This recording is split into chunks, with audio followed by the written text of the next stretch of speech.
Well, good evening, everyone. Welcome again, and thank you for a warm welcome for Viet, who is occupying one of the four chairs that you see we have here. And we are supposed to have four speakers, but we thought that we would symbolically have the empty chairs there. We'll talk about that in our discussion. And in the meantime, we're just going to check and see whether we have Roger and Gary joining us. Present. Hi there. Hi. Hey, Gary. Hey, Ray. Hello. Can you hear me? Anybody? Can you hear us? 5, 6, 7, 1, 2, 3, 4. I know that they're on the Zoom link. Yay! 6, 7. Hey, Gary. Hi there. Can you hear us? Yourself, mate. We can hear you. Can you see us? Yes, we can. We can. Okay. Technology well, welcome. works. I don't know if you can see, but we kept your chairs for you here as well. We heard that. Yeah. Okay. Well, thank you. So I'm just going to do some introductions, and then we'll get started. And I'm going to start with Roger Waters, an English musician, singer-songwriter, composer, and founder of the classic British rock band Pink Floyd, whose lyrics defined a generation.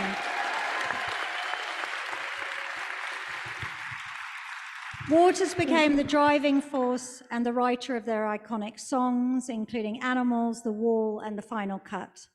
He's always made a lucid stance on the topic of Palestinian freedom, is an active supporter of BDS since 2011, and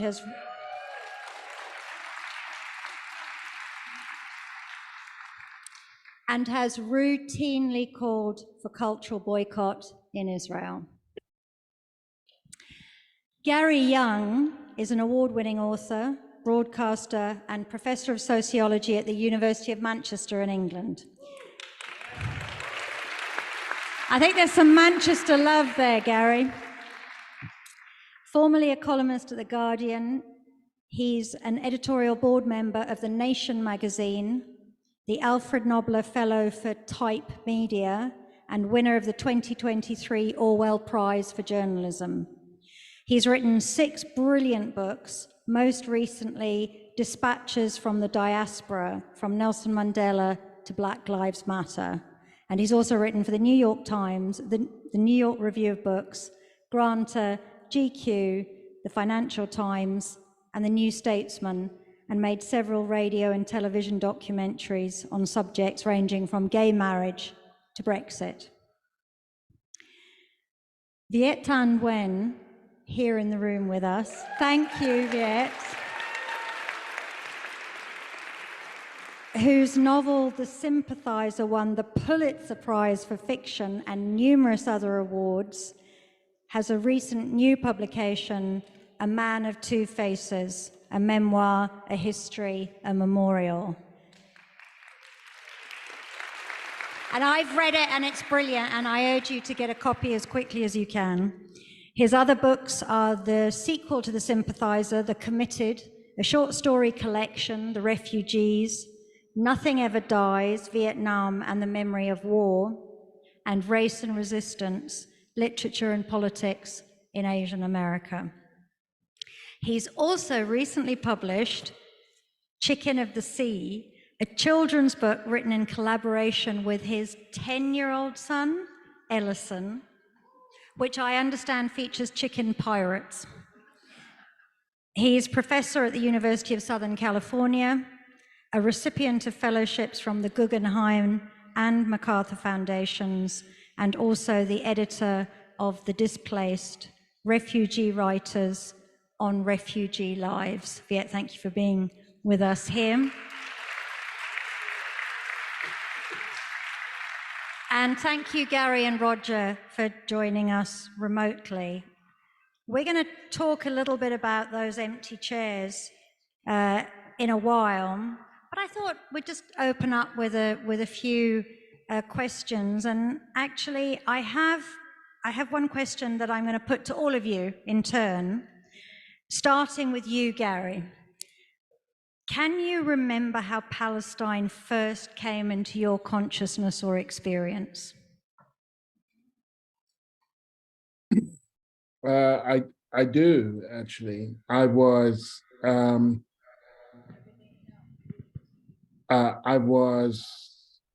traveling in Sudan, and I was a refugee teacher in a refugee school, and people would come through, other travelers, and the travelers who were going to South Africa, I just noticed, this was in 1987, they often also were going to Israel.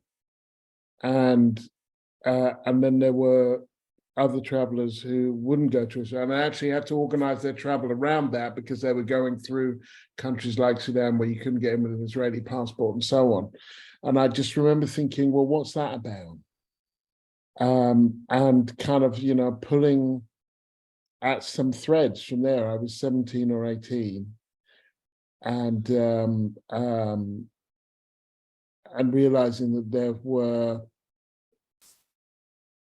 continuities in the politics and in the ways. I mean, actually, there was the actual fact that Israel was arming apartheid South Africa, but there there were continuities in the kind of politics of the people who were doing that, which made me, pull at a thread really and keep going. Thank you. Viet, can I put the same question to you? How did Palestine first come into your consciousness or experience?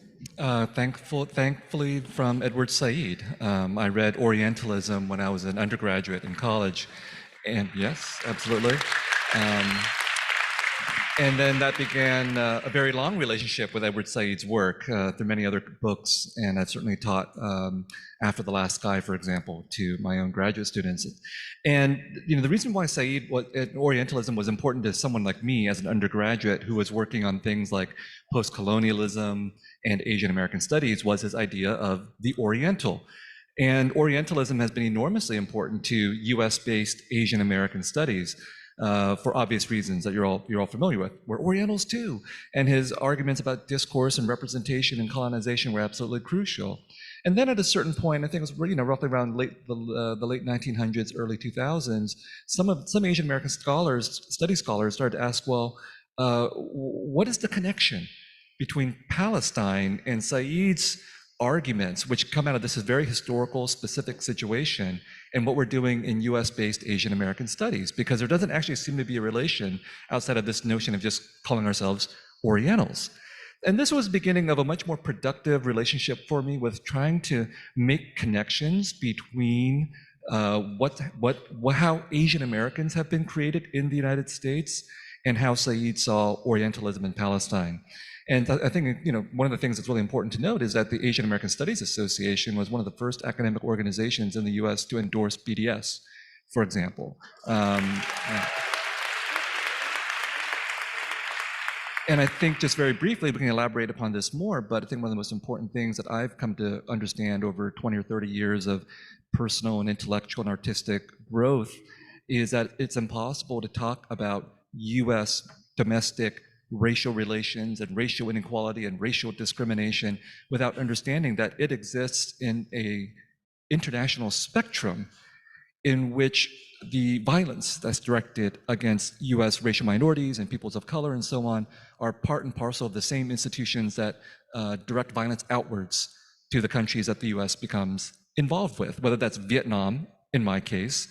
And I like to say that, we've witnessed a whole period of rising anti-Asian violence in the United States in the last couple of years, but the greatest acts of anti-Asian violence are US wars in Asia. That's what's killed the most Asians. And there's a totally direct connection between anti-Asian violence overseas and anti-Asian violence domestically. And so there's no doubt that, in the American imagination, the Oriental is simply a vast figure that can extend from Palestinians and Muslims and Arabs to various kinds of East and Southeast Asians. Thank you.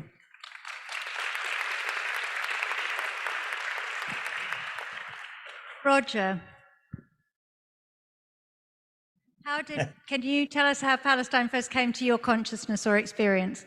Yeah, I can.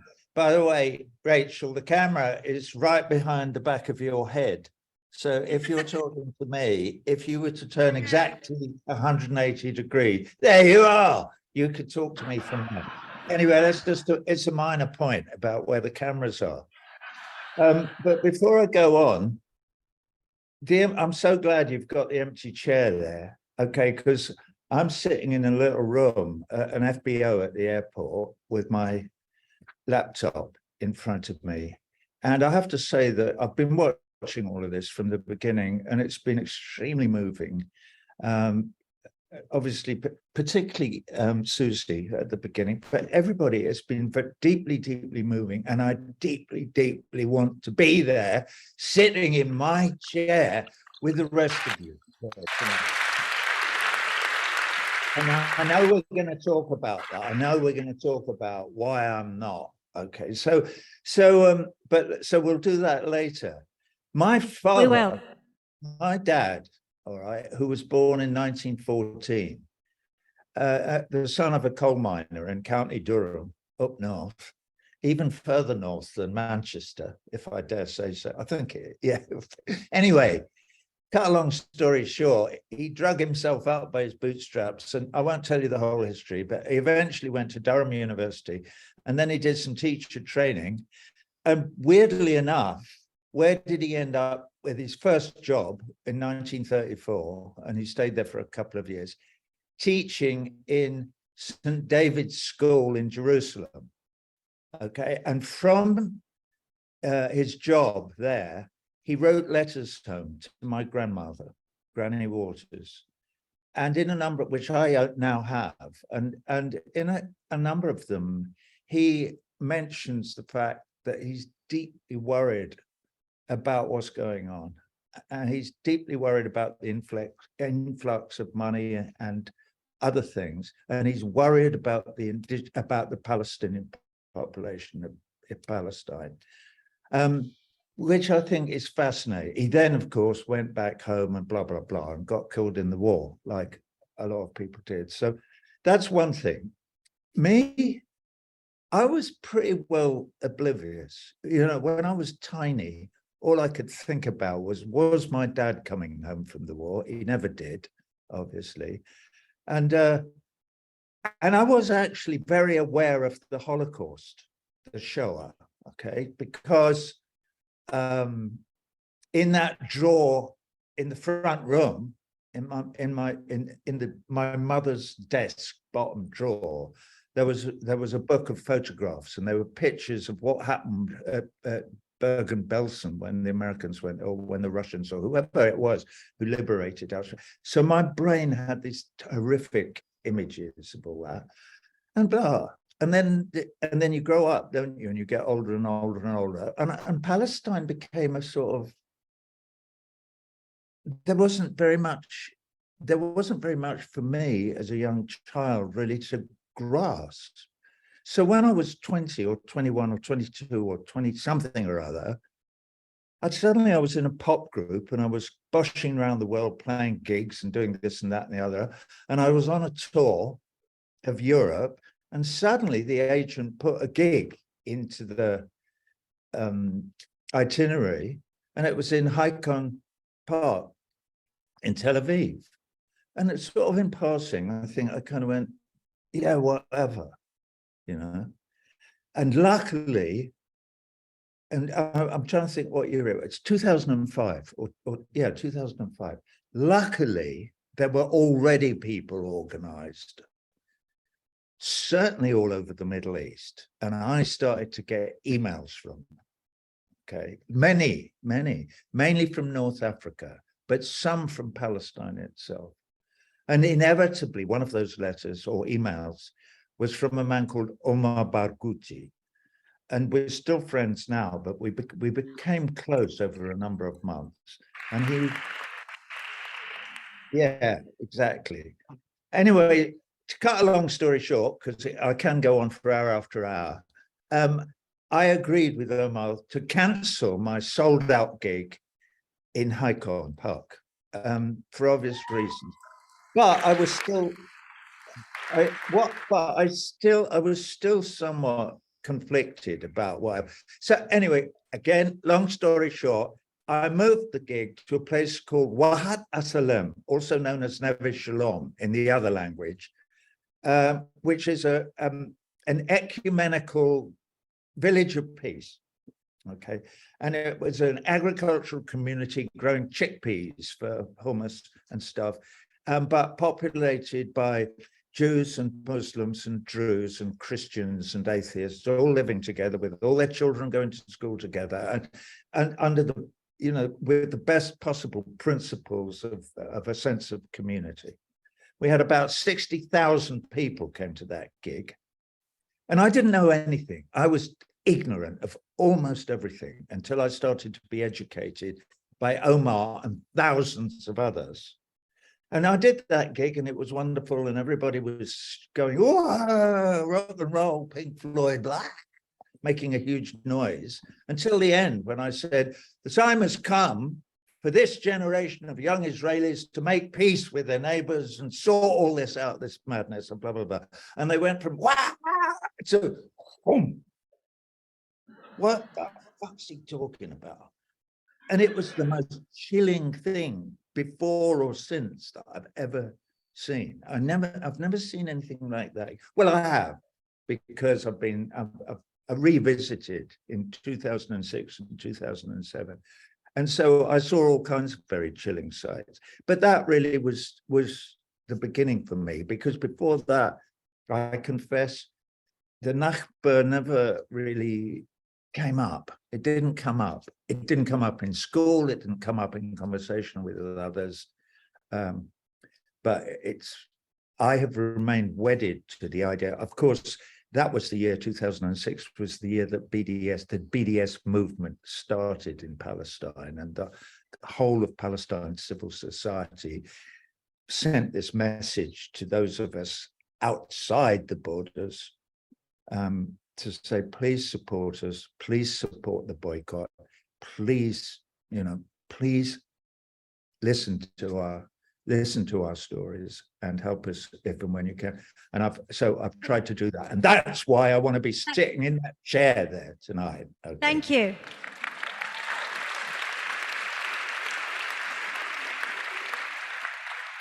So let's talk about the empty chairs.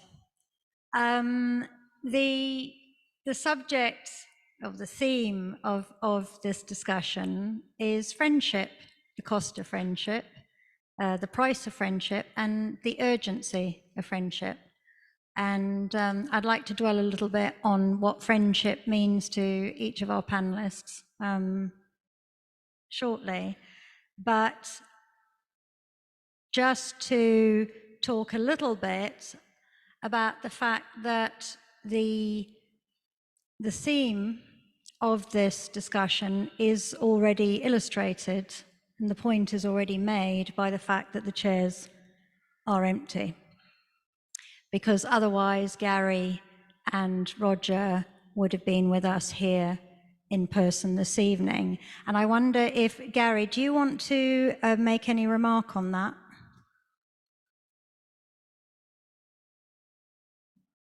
I mean, only really to describe and explain why I'm not there, which was that I went to actually went to check my baggage allowance on Monday at American Airlines, and saw that there was an issue with my visa, my visa waiver, and it turned out that it had been cancelled. It was only issued in July. It's supposed to be valid for 2 years. I found a number to call. They wouldn't tell me why. They wouldn't tell me when. They would only tell me that. Up until now, nobody has told me why. And so for now, I am, and you know, until I get an explanation in some other form, I'm not able to come to America. And I tried, with the help of Palestine Rights, you know, pretty much anything that I could, but it wasn't possible to rectify. I guess I could say that the price of friendship in this case is about $450. That's how much it cost me to try and get a new visa and fail. You know, I lived in America for 12 years. I have an American wife and 2 American children. I've been in and out of the country endless times. I'm clearly not a clear and present threat to the Republic.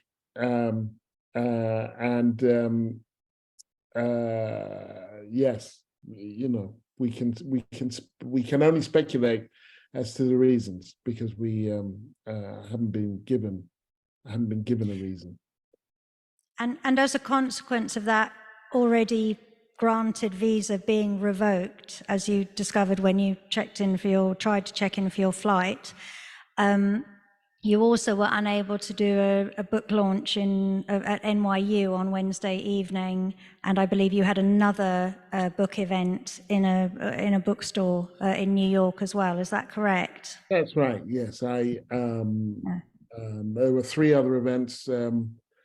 One in a bookstore, one at NYU, one at the University of Southern California in Los Angeles.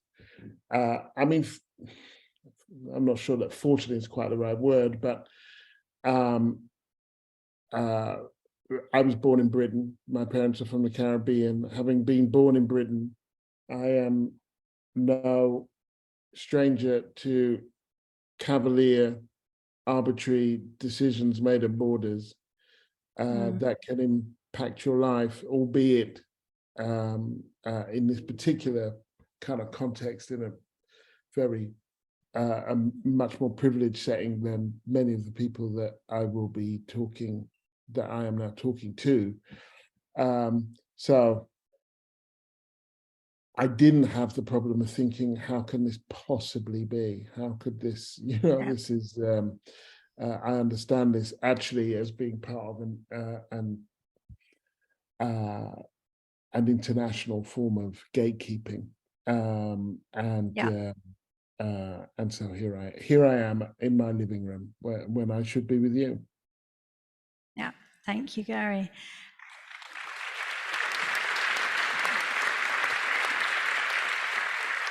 And we will wait and see. Gary made a subsequent application through an emergency visa process, which was open to him. He was supposed to have a response within 48 hours. For some reason, that didn't come. And Gary, we'll just wait and see whether you mysteriously get an email on Monday morning, seeing if there's been any progress. Roger, I'm going to come to you on the question of the empty chair, but I'm going to first ask Viet the question about friendship, actually, and what it means to you in your personal, your political, your public life. Yeah, I had dinner with a friend a couple of nights ago, and I said, I'm going to be in this panel with about friendship. I'm not sure I'm a very good friend. She said, no, you're a very good friend, she said, as friends should say. Well, I mean, obviously, friendship, it's about love, it's about loyalty, but it's about some other things that I think are important too. I think of friendship also as a metaphor for solidarity and allyship as well. And I'm a writer, so actually I really don't like people for the most part. I like sitting in a room by myself, leave me alone so I can write. And that's enormously important for the art that we do. But I've always also really been involved with arts organizing and arts movements like this in my own context of Vietnamese and Asian American arts. And it seems to me, in my vision of myself as a writer, it's not that the writer is a solitary individual, but that the writer is also a solitary individual in relationship to a collective, a movement where we build things that didn't exist before. And so I'm inspired by Palestine rights. I mean, it's been created by Palestinian artists and activists working together in a spirit of friendship, solidarity, allyship. And when I was an undergraduate at Berkeley, my friends and I looked around, there was no Vietnamese American arts organization. We started our own. That was an act of friendship between us, but it was an act of recognition that art does not take place in isolation. Art takes place in the spirit of community. And so here's something else that's important about friendship and art, and that is that I think it's a gift.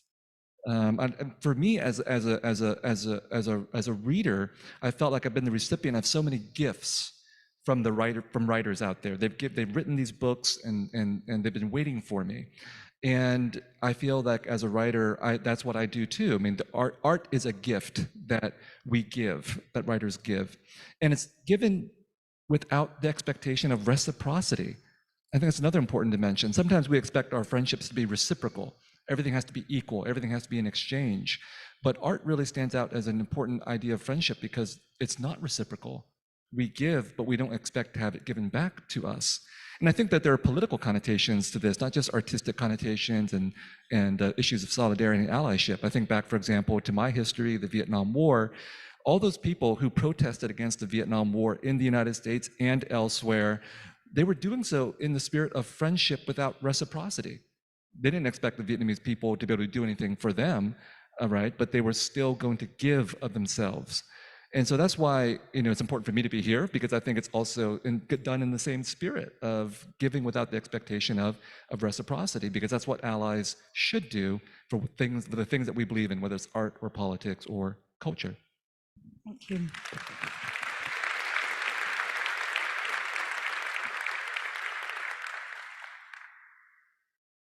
Roger, we've spoken with Gary about why his chair is empty. Could you tell us a little bit about why you're on the screen rather than in that very comfortable looking leather chair?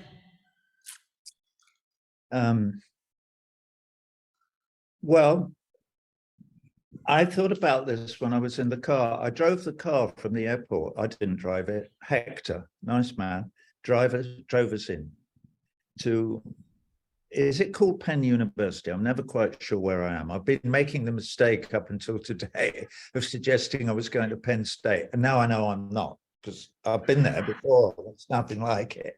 So anyway, I only bring this up because, look, I have this, it's called the Pennsylvanian, and it's a newspaper. And the headline across the picture says, Palestine Rights Festival escalates into campus-wide controversy.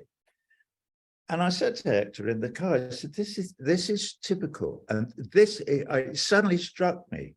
And what struck me was the other side, our enemies, want to talk about anti-Semitism, when this is nothing to do with anti-Semitism, this whole thing. But that's what's involved here, and is that they want to do that rather than what this is about.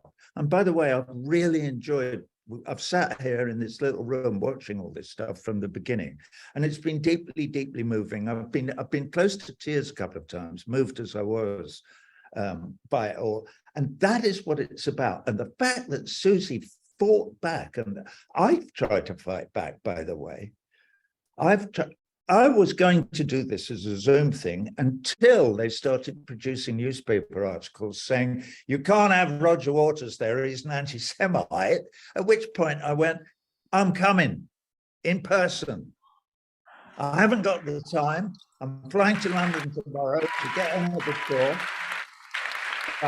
You cannot warn me off. I will not be warned off. I'm 80 years old. I make my own mind up. I have friends, and I have friends because I'm capable, exactly as a friend there said, I'm capable of love, all right?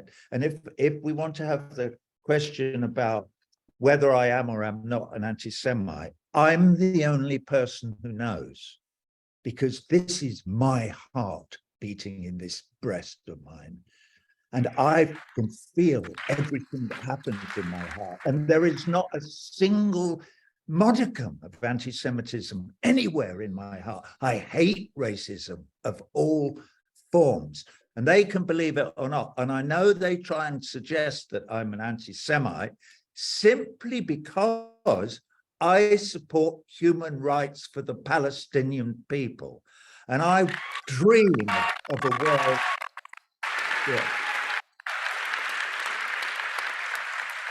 They are talking, my friends from Cuba and Brazil and Bolivia and Colombia and a lot of South America are talking in the General Assembly of the United Nations right now. And we are beginning to re-look at restructuring the United Nations in order to provide us with a place where we can agree upon international law. Because as we all know, certainly in this group, we all know there's no such thing, and there ought to be. We must come to a consensus where we have equal human rights for all our brothers and sisters all over the world, irrespective of their ethnicity or religion or nationality. End of story. So that I don't need to say any more about that. I've got horror stories that I could tell you about how they've tried to bugger my life up. And they go on and they try every single day, and they will not succeed because my heart is and my love is stronger than their hatred. So that's why it was said. Thank you. Thank you. Gary, I'd like to come back to you, and you know, as a way into thinking about the sort of culture and the literary aspect of it. You know, Roger was saying there, watching how moved he's been, and what we've seen today, and beginning with dancing and poetry, and in your new book, writing about Claudia Jones, founder of London's legendary Notting Hill Carnival. You quote a recollection about her that struck me. Claudia, unlike the rest of us, understood the power of culture as a tool of political resistance. The spirit of the carnival came out of her political knowledge of what to touch at a particular time when we were scared, in disarray. And I wondered where you see the power of this cultural expression expressed now, at the moment. I mean, I see it everywhere. I mean, I see it in this festival, you know, because culture is about storytelling and the sharing of experiences in ways other than the kind of other than the most obvious, and sometimes even the most obvious. And that I mean, it's intriguing to me that, generally speaking, the very group of people who will talk about cancel culture, who will talk about freedom of speech on campus, who will say they are kind of freedom of speech advocates and so on, that then there will be certain kinds of speech, certain kinds of expressions that, and around Palestine is one, where suddenly their memory, their love for this thing becomes incredibly kind of abstracted and absent. And it is, with the Claudia Jones story, there is this Trinidadian-born woman who's expelled from America, comes to Britain after the race riots in 1958, has this kind of awareness that what we need is a cultural response, that a kind of that culture doesn't just reside within politics. It can be, and usually is, a form of politics, just as politics can be an effective form of culture, which was why, you know, when I got the invitation to come to Palestine Rights, just as when I got the invitation back in 2011 with you, Rachel, to go to PalFest, I took it up because I felt that, look, there are any number of people, huge numbers of people, 95% of the room, probably even more of the room that you're in, who know more about Palestine, who can proselytize better, who can advocate more effectively. But this is my field, writing is my field. And this is a way of showing my solidarity and my friendship through this form. This is a way that I can be effective, and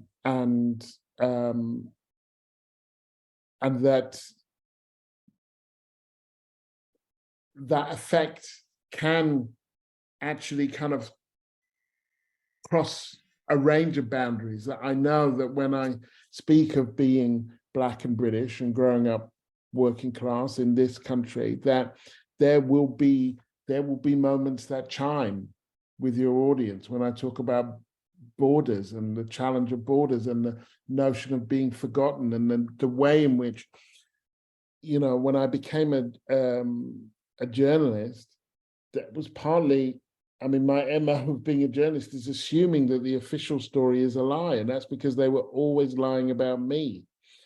This is something that I think translates. And I don't think it just translates to Palestinians. I think it translates to the Roma in Europe. I think it translates to sections of the Jewish population. I think it translates to kind of any group of people at any time who have felt erased, forgotten, dismissed. And so, you know, the degree that I did, my first degree was in translation. And this stuff translates, I think. And so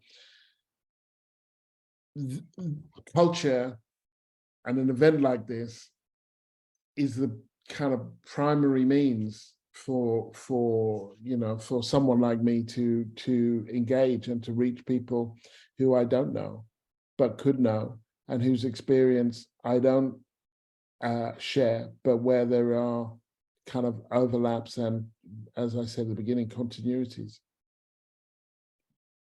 Gary, yeah.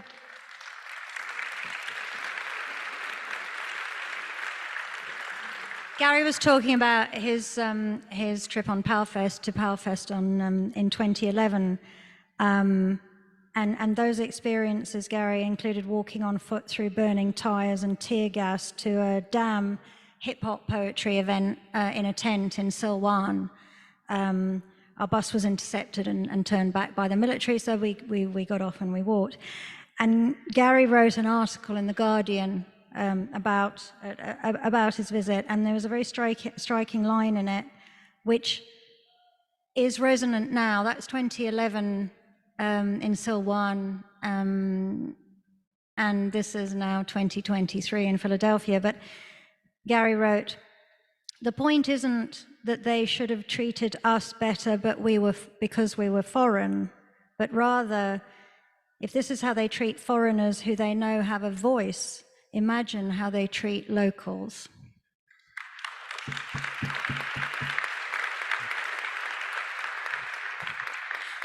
Yeah, I'd like to come to you to sort of locate ourselves a bit in some contemporary politics before we'll open up and invite some questions and discussion from the floor. In your new memoir, you write, "To unscrew ourselves from the colonizer or his replacement risen from the ranks of the colonized, someone who looks like us but is more than willing to screw us, we must imagine solidarity with others who do not seem to be like us, but whose sorrows we can and must share." I love this passage of yours about the colonizer's replacement and others whose sorrows we can share. And I wonder if you could expand a little on that and maybe on the phenomenon of far-right politicians from global diasporas and the weaponization of identities and identity politics. Absolutely. I think, obviously, those of us who have suffered some kind of historical calamity, whether it's war or colonization, enslavement or genocide, we experience sorrow. And we experience a sense of ourselves as victims, deservedly so. But part of the danger in that is treating our suffering in a singular fashion, as a singular sorrow. And Susan Sontag, in Regarding the Pain of Others, stresses that the victim wants to feel as if their pain is unique, when it's really hard for us to recognize that maybe our pain isn't unique, that our specific historical circumstances might be unique, but the pain that we experience is shared through multiple populations and contexts and so on. But I think the idea that our pain is singular is what allows that pain and sorrow to be exploited. And the most recent example in the United States would probably be 9/11. 9/11 gave the United States the opportunity to see that what was happening to Americans was not unique. But instead, I think most Americans followed the political leadership and interpreted 9/11 as something singularly, uniquely devastating for Americans, when in fact it was something that Americans were doing to other people for centuries.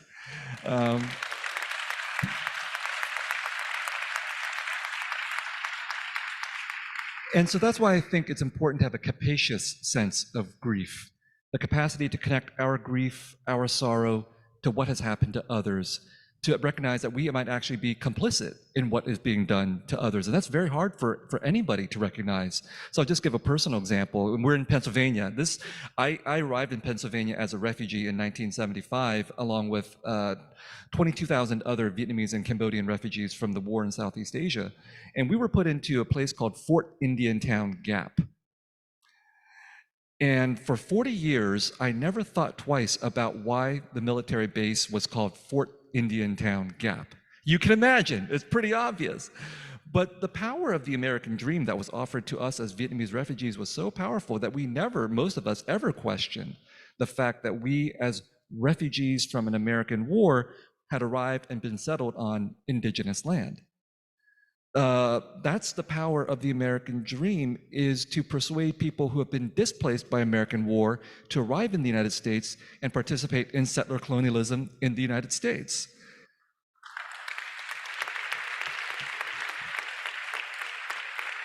And as long as we who are refugees or immigrants allow ourselves to believe so fervently in the American dream, we serve as alibis for settler colonialism.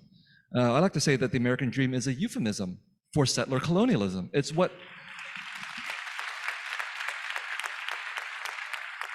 how Americans on the whole make sense of their history by denying not just the history, but what's going on in the very present.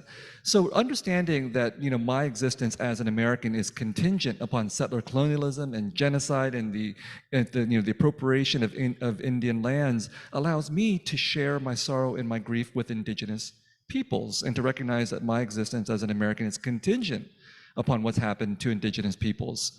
And the recognition that Palestinians are indigenous peoples who have been displaced or undergoing settler colonialism allows me to connect these historical experiences as well. So singular sorrow is important, but capacious grief, I think, is even more important for us.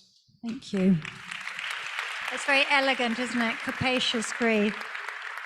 So before we open the floor to questions and get into a discussion, Roger, I wanted to ask you something. You once said, it's all very well to be involved in grand political thoughts or acts, but it all comes back to one's own life and how you lead it and how you treat people on a personal level.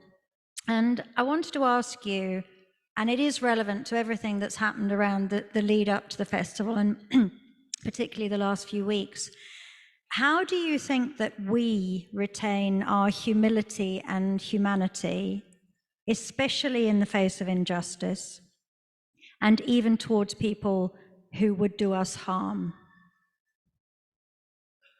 How do we retain our, sorry, I didn't understand that completely, Rachel. Say that again, could you?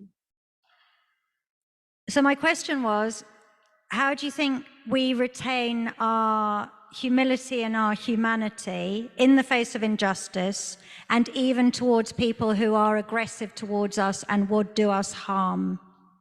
Did you hear it that time? Oh, yeah, I did. Yeah, I did. I'm not sure I do always. Good answer. I've got quite a big chunk of FM, here. Because the sort of battleground of Gary's visa and me being called names is it's a vicious part, even where we are. I was thinking, though, when Gary said that he started off as a translator, it reminded me I've read very little Palestinian literature, to come back to Palestine rights a bit. But I do remember being in floods of tears reading, what is it called, The Road to Haifa, the Kanafani story from 1967. And also I've read Darwish quite a bit. So Susie mentioned Darwish earlier in the thing like this. So translation of literature from other languages and other lands is very important, because it serves to show us that there ain't no difference. We're all the same animal. We're all African, as I like to tell people. You know, thank goodness for the human genome. So we now know that we're all cousins, at least. And as far as we know from everything, we're all African. We're all of African origin. We look different because different families went to live in different places in the globe, and so on and so forth. How do you steer your way through life and remain human and not turn into that grasping, rapacious animal that wants to start an empire and get a bigger slice of the cake and start wars and kill everybody who gets in your way? And yeah, I know I'm talking about the United States of America and that particular empire, which is the biggest one and the most evil one that there is just at the moment in the world. You know, I tell this story often because it's the story I tell about my mum, who once, when I was 13 years old, I was struggling with some deep problem and I couldn't figure out. And she looked at me and she went, "What is it?" You know, and I went, "Oh, nothing, Mum. I'm just trying to think about it." She said, "This is going to happen a lot through your life. You're going to come up with lots and lots of very difficult questions that you have to figure out. Okay, when you do, take my advice.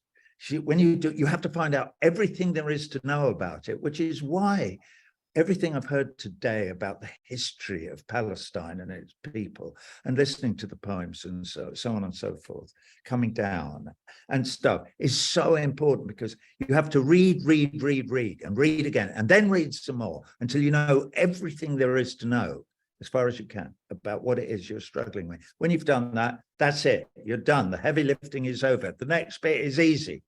"Oh, really, Mum? What is the next bit then?" And she said, "You just do the right thing."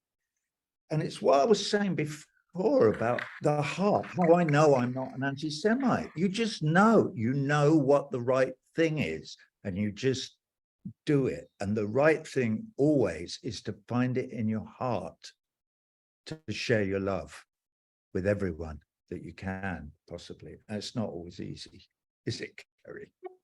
Thank you. Can I just add, Rachel, and this follows on from what both of the speakers have said, that one thing that is very important, and this relates certainly to my week and probably Roger too, but was first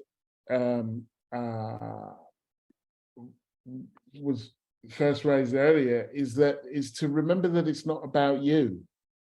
And that's quite, sometimes, I mean, that's, if we start with kind of something like racism, then actually that's also true. You know, it's happening to me. People are doing this to me, but it's actually not about me. This is a kind of structural thing that's been around for kind of centuries, and it's come my way. But that when we're talking about friendship and solidarity, that that it's not about me. It's about, in this case, it's about Palestine, or it's about the kind of the work that we're doing. And so the extent to which what happens to me relates to that, well, that has relevance. But the kind of decentering of the ego in these things, because it's not about me, but of course it's happening to me. Do you know what I mean? And so, and that I do find sometimes in terms of friendship and solidarity moments that people can kind of, people can get in the way of themselves. And it's really important not to. One of the things that's important for me in my friendship and solidarity, not just with Palestinians, but not to become a distraction, but to kind of, to you know, to start any conversation with what can I do, not, what, as in what can I do for you? What would be the most useful, as opposed to, where, which is my best side. Thank you, Gary. And I think you will all agree with me that that these three panelists have followed Roger's mum's advice, and they've done the right thing, and they showed up.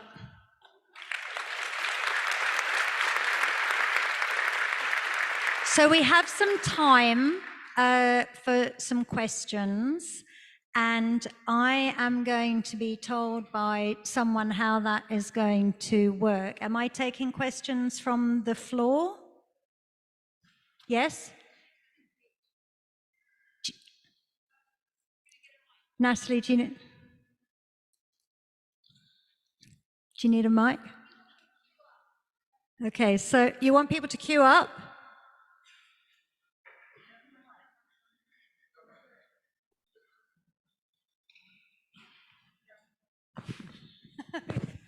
We have Gary and Roger, we have your spare mics. There we go. So there are two mics coming around. Is there any chance I could have some lights so I can see where the question is? Thank you. Right, thank you very much. Thank you. My question is for Gary. Gary, I'm a literary translator, and I'm here in that capacity. I'm on a panel tomorrow, and I was really curious about what you translated and from which languages, and whether it was literary translation or more journalistic and technical.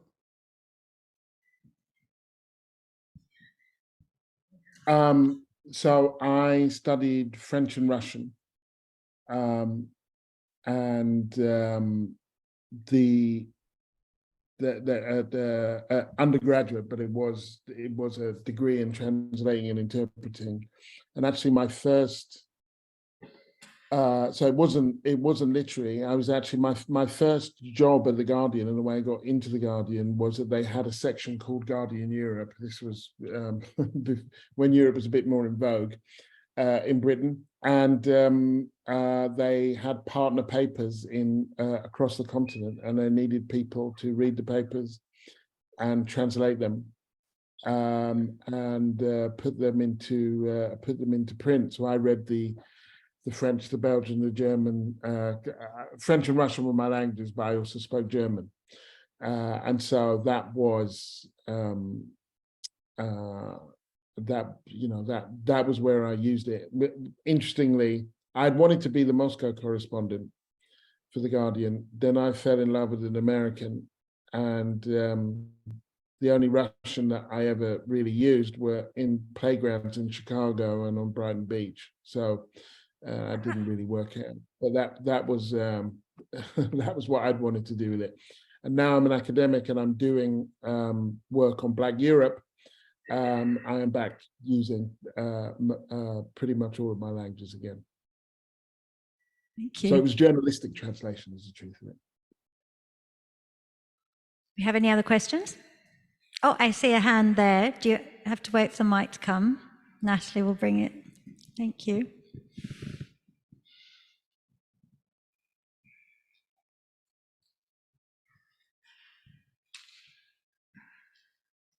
Thank you. I'm Rosanna Thompson. I have a question for Viet Nguyen.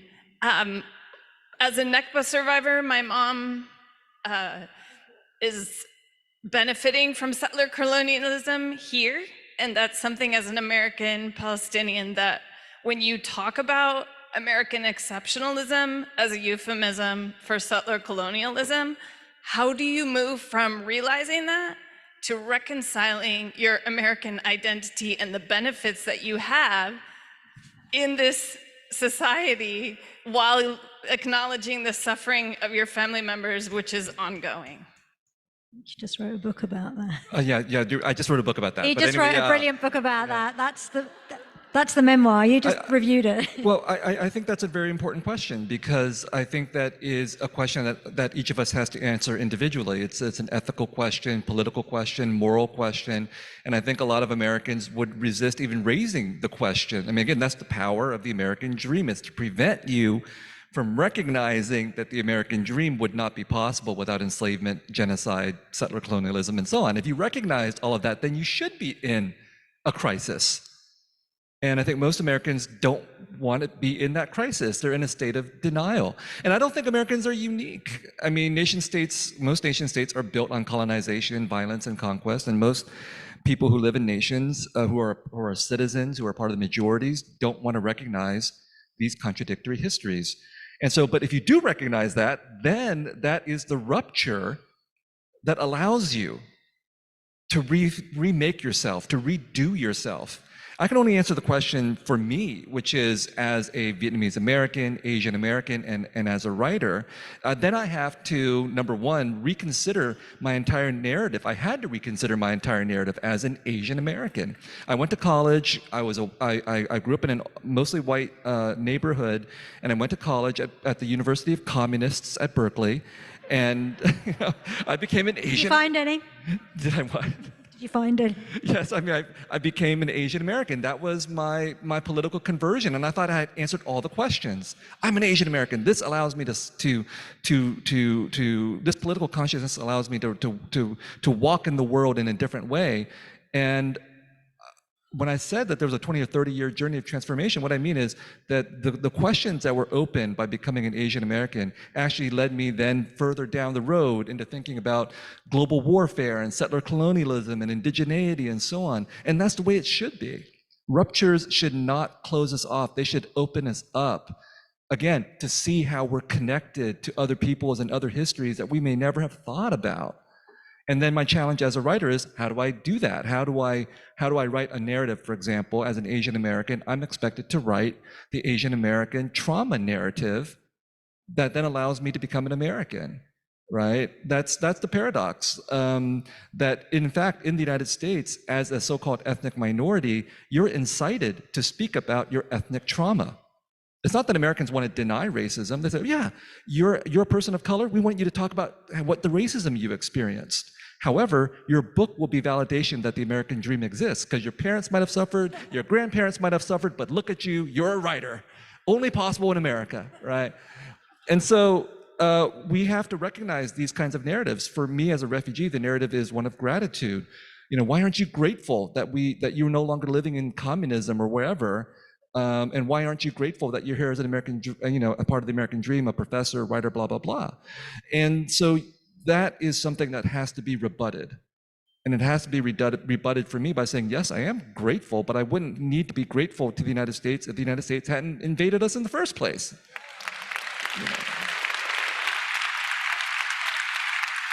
And so each of us has to be able to rewrite and tell our narrative in our own context, in our own ways. Thank you. I just want to add there, because I thought that was brilliant, Viet. But there is this thing, particularly in the employment, I think, engagement with diverse writers. And this is a thing Angela Davis said to me, that's in my recent book. She talks about diversity as the difference that brings no difference and the change that brings no change. That's what it can be. That's not what it need be, but it's why I think it's kind of, it's important that you're here and that I'm here, kind of disrupting that notion of like, our own personal setbacks and traumas related to our race or ethnicity, and not invoking them in terms of solidarity, and therefore interrupting that notion of gratitude. Grateful for what? And that was then, but we have now, and we have these people who have not come with us, actually. And so I won't be the difference that makes no difference. I'll be the difference that says we need more difference. I'm agreeing with you, but just kind of adding to what you said. I mean, identity in this stuff is a very important place to start, but it's a terrible place to finish unless you can relate it to other people's identities.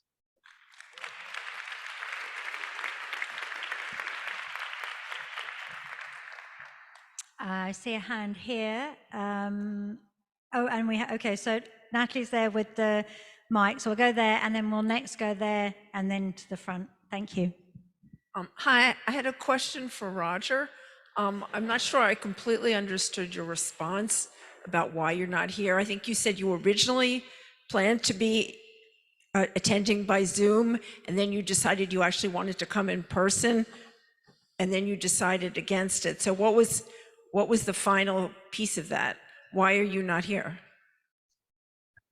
Okay, I'm not there because they told me I couldn't come. And the police, the Penn University security services said, you cannot come in to Irving Auditorium. We will stop you from coming in. So that's why I'm not here. The reason I decided to come was because all the stuff started appearing in the papers, lots of papers, 7 or 8 of them, nearly all Jewish papers.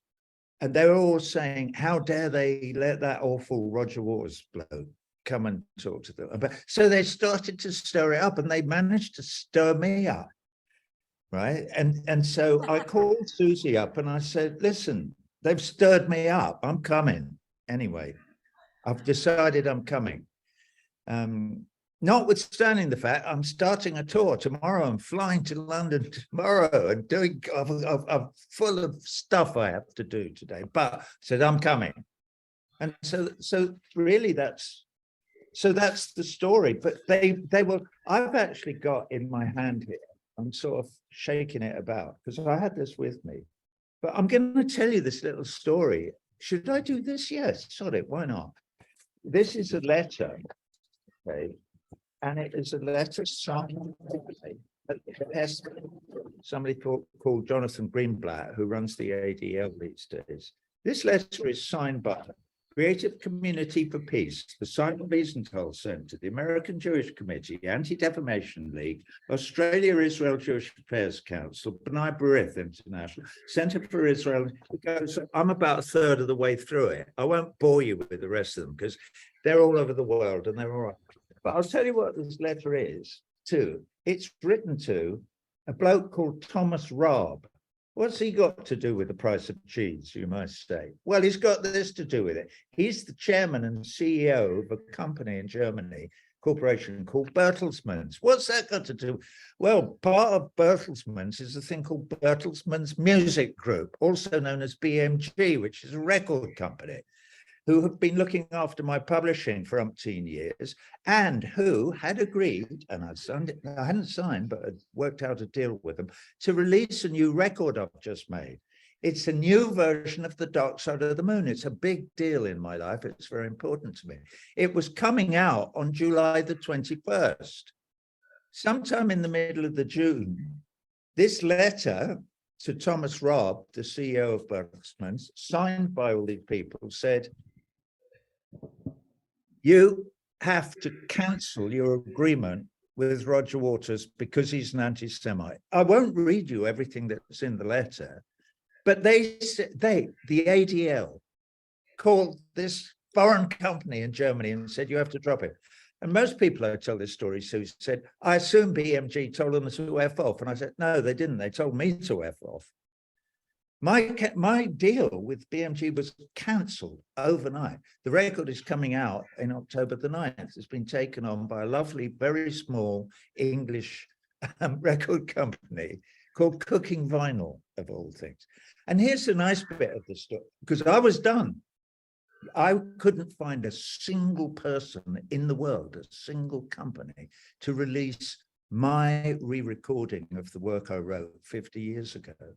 Until this bloke in this tiny English company, whose name's Martin Goldschmidt, came out of the woodwork and he said, about 15 years ago, I tried to put on a music festival near Ramallah in Palestine, and I was it was all turning to ratchet, and it was too difficult to do. And somebody came out of the woodwork and gave me 15 grand to do it. And we all went, oh yeah, who was that? He said, it was you. And I thought, oh my goodness, because Martin Goldschmidt and I both have a great affinity for the people of Palestine, I can now put this record out. But if it was up to these people, I wouldn't be able to. So thank you, Martin Goldschmidt. And I hope that answers the lady's question about me coming and going, and finally sitting here in the airport rather than there with all you lovely people in that chair where I belong.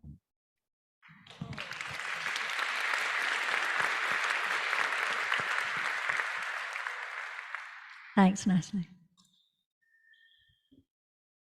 Hello, Roger, my question's for you. So the final cut was a super big album and really an anthem to my activism, along with Loki's soundtrack to the struggle. So shout out Loki. Loki's getting a lot of love in this room. Let's go. But so Roger, the final cut, it's a wonderful album. The line Brezhnev took Afghanistan big and took Beirut, and all of the political commentary kind of forms my understanding of that moment. But I really would like to get your thoughts on how much it applies to kind of not the state of war, but the state of violence ingrained in the normal, right? Like the system of occupation in West Bank and Gaza doesn't constitute a war by the technical sense. Instead, it's like a steady, ongoing violence and suffocation. So I guess I wonder, like, when you think back to that album and the political messages behind it, how much do you put that in conversation with Palestine, if you do that at all? Thanks. Well, thank you for the question. Sorry, what's your name? Omar. Omar, thank you for the question. The final cut is subtitled A Requiem for the Post-War Dream. So it's all bound up in everything that I remember about the post-war period, and seeing the burgeoning welfare, health system, National Health Service, and see how it all then got destroyed by the neoliberal capitalism in the hands of Margaret Thatcher and Ronald Reagan, and Milton Friedman, and all of that stuff, and everything that's happened since. And we are still, notwithstanding the creation of the United Nations, we still, because the profit motive and the settler colonial motive, that has been the bane of all human life and of all life on Earth, actually, through most of recorded history, is still there, because we have failed through the institution of the United Nations, the peoples of these United Nations, to say, well, this isn't working for we the people. And we all know it's not working for we the people. It's working for a few people in power and a few very wealthy people. And so that is something that I focus my attention on quite, and that's what this is focusing attention on it. Palestine rights. I didn't get, until you started, all of you talking earlier today, I had missed the pun in Palestine rights, because it's like, it so beats you over the head with the beauty and wisdom of it that I'm amazed that I didn't get it before, but I get it now. Palestine. Yeah.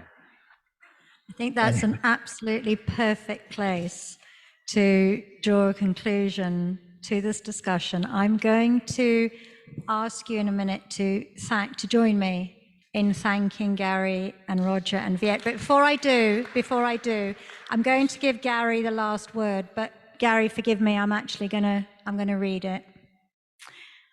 And then you thank them. With racism, cynicism, and intolerance on the rise, wages stagnant, and faith that progressive change is possible declining even as resistance grows, things look bleak. The propensity to despair is strong, but should not be indulged. Sing yourself up. Imagine a world in which you might thrive, for which there is no evidence, and then fight for it. Thank you. Thank you, Viet. Thank you, Gary. Thank you, Roger.